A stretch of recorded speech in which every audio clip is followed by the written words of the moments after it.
প্রথম খণ্ডের হাদিস বুখারীর হাদিস নম্বর 334 মিলাই নেবেন, তারপর আমার ফোন দিবেন।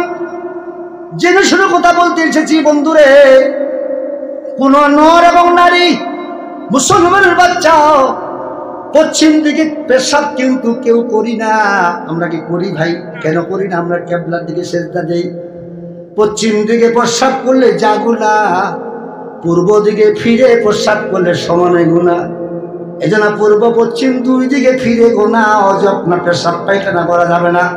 পেশাব পায়খানা করতে গেলে 5টা নির্ণয় আমাদেরকে জানতে হবে। এই জন্য বন্ধুরে, অনেক বুড়ো মানুষ আমি চোখে পড়েছি, হাট বাজার ঘুরি, বিভিন্ন জায়গায় সফরে যায়, 80-90 বছর বয়স, 60-70 বছর বয়স, বুড়া হয়ে গেছে। হাঁটুগুলো উঠাইয়া পূর্ব দিকে প্রস্রাব করে ও ইসলাম জানে না। আর মনে করে আমি পাক্কা নামাজি, 40 বছর নামাজ পড়ার বয়স। আরে ইসলাম নাম থাকলে কি আর ইসলামী দল হয়? ইসলাম নাম থাকলে কি আর ইসলামী দল হয়?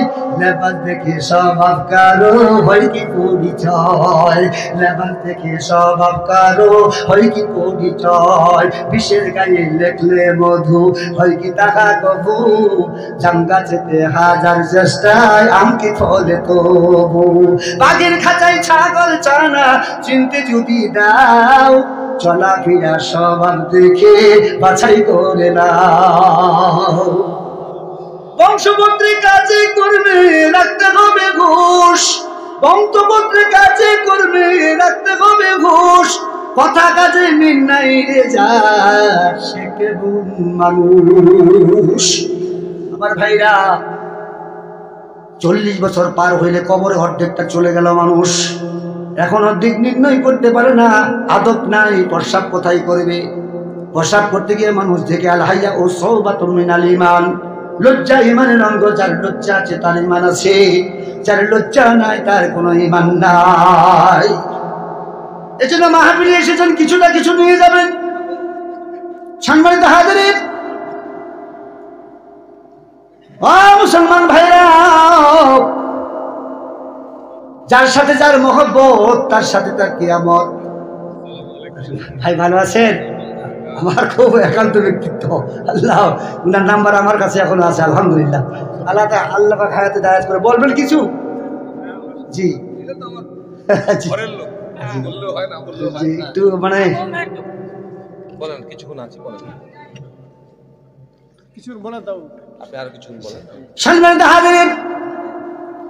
বুড়ির খানাটা মনে আছে আপনাদের? বুড়ি বলছে, বেটা, হ্যাঁ না, এখন শর্ত কি দিলেন? কয়টা শর্ত দিলেন মনে আছে? 3টা। 1 নম্বর, 2 পা 2 দিকে ঘাড়ে আমার বসে ঘাড় ঝুলাই দিবা। 2 নম্বর, টপলা সহ আমার কান দুটা ধরবা, টপলা 1 হাতে চাপে ধরবা। 3 নম্বর, আমি মক্কা কাবার চত্বরে নামাই দেওয়ার পরে আমার পরিচয় নেওয়া যাবে না। যদি দিতে চাও তাহলে তোর গালের গায়ে পায়ের জুতা আমার গালে উঠবে, তোর পায়ে থাকবে না। তাহলে কে লোকটা? এত তাড়াতাড়ি পয়সা পেপে নাম লওয়া যাবে না। অনেক একটা গুরুত্বপূর্ণ কথা না? আপনারা কিন্তু অনেকে হাত উঠাইয়েন, থাকবেন তো ইনশাল্লাহ? আচ্ছা, এবার বলেন কারা কারা থাকবেন না, হাত তুলে দেখান।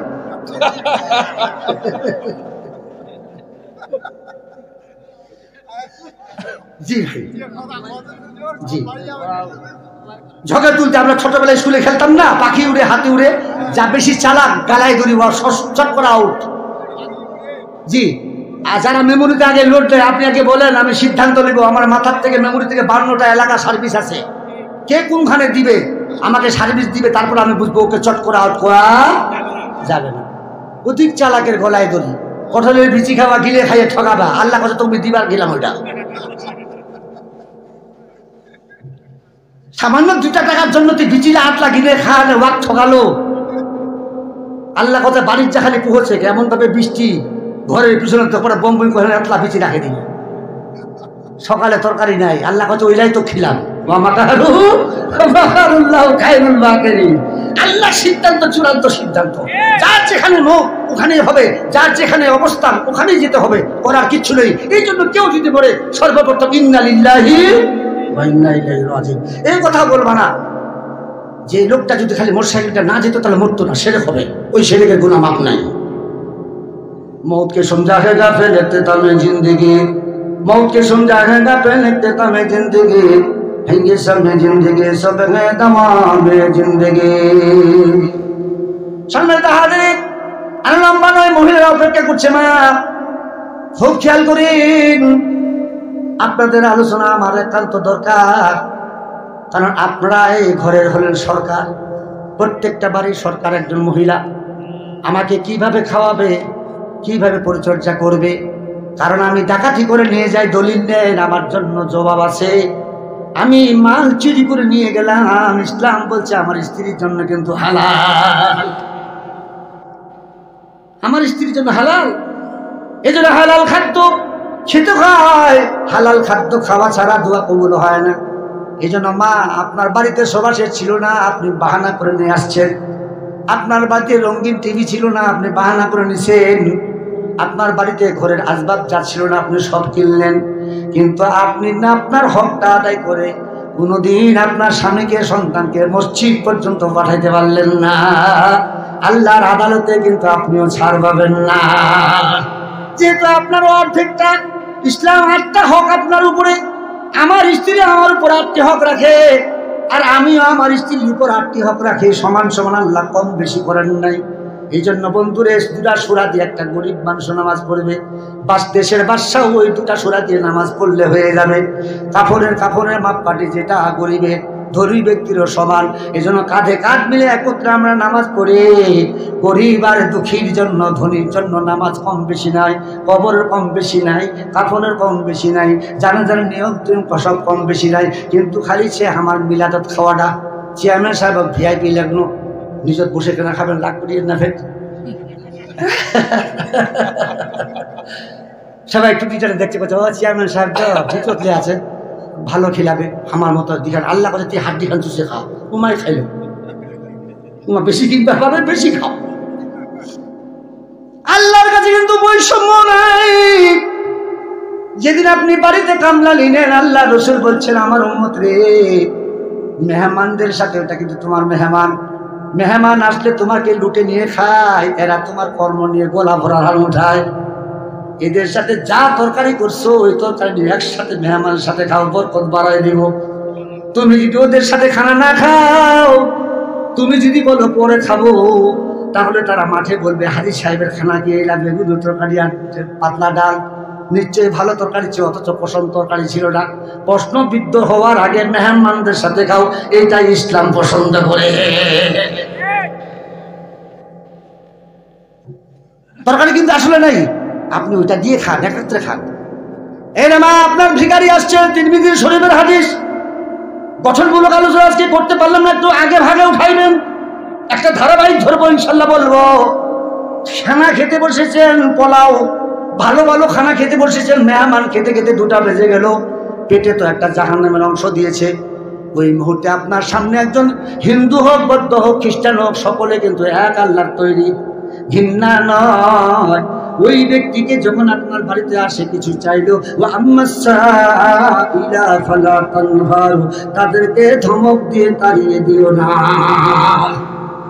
তুমি তাড়াতাড়ি হাতটা ধুয়ে নাও আল মুসলিমুনা মান সালিমাল মুসলিমুনা বিলিসানিহি তুমি যদি মুমিন হতে চাও বিগত মুমিন ঈমানদার ওই ব্যক্তি যাদের জবান ব্যবহারের দ্বারা অপর মুসলিম নিরাপদ থাকে তুমি এখানে একটা আমল করে দাও তোমাকে আল্লাহ অনেক খাওয়ার সুযোগ দিবে তাড়াতাড়ি হাতটা ধুয়ে নাও এই জন্যে তুমি যদি 1 প্লেট ভাত খেয়ে হাত ধুয়ে মুখ মুছতে একটু দেরি হয় তাহলে ওই সাহের ব্যক্তি 4 বাড়িতে 4টা মুষ্টি তুললে হাফ কেজি তার চাল বাড়ত এই হাফ কেজি চাউলের উপর জুলুম করে নিজে খানা খেলেন আর ধমক দিয়ে বসায় রাখলেন আল্লাহর আদালতে ছাড় পাওয়া যাবে না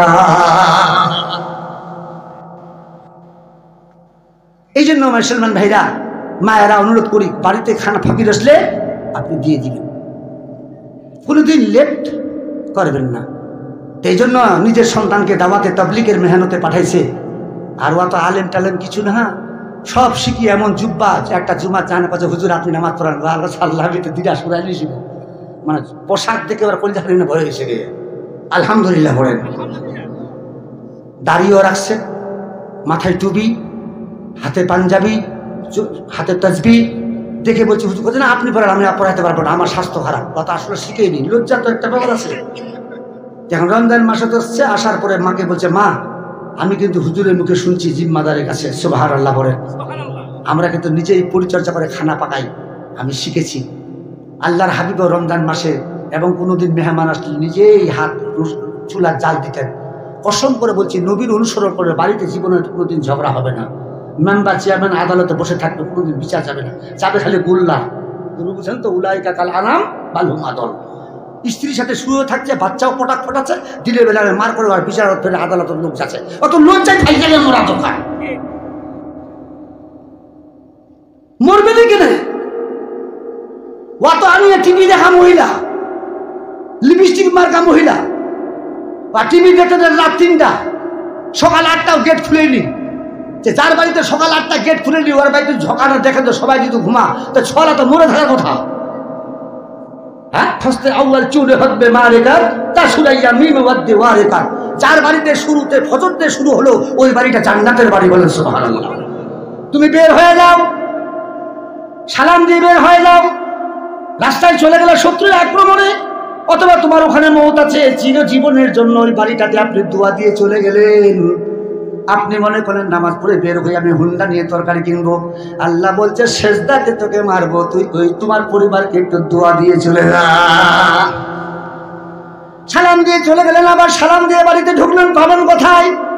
কোরআন খুলে দেখেন সূরা আন-নূর 61 নম্বর আয়াত। বান্দারে তুমি যখন তোমার বাড়িতে প্রবেশ করবা, সালাম দিয়ে একটু বিসমিল্লাহ বলে বলে সালাম দিবা। সালাম দিয়ে কিভাবে দিবা? আসসালামু আলাইকুম আহলাল বাইত।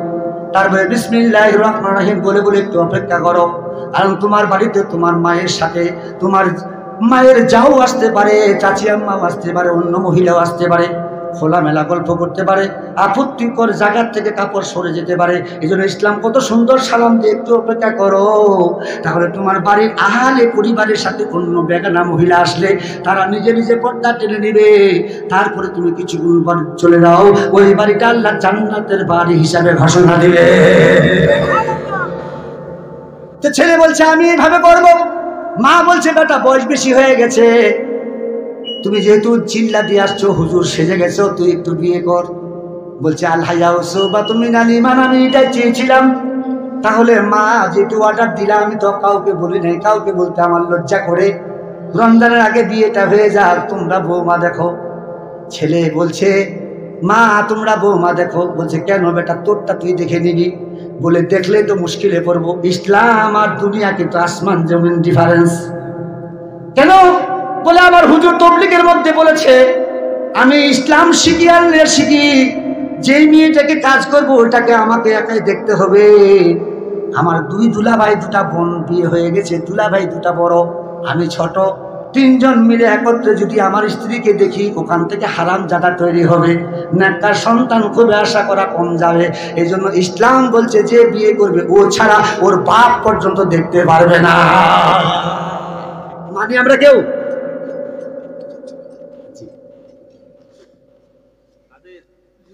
মাইকটা একটু দিয়ে দেন, ব্যস্ত মানুষ, বিভিন্ন জায়গায় যেতে হয়। ওই যে বললো একটু আগে উপজেলা চেয়ারম্যান সাহেব, আসলে বাস্তব, না গেলে আবার আর অল্প সময় আমি ছাড়িয়ে দিব। ভাই আমাদের মাঝে উপস্থিত হয়েছে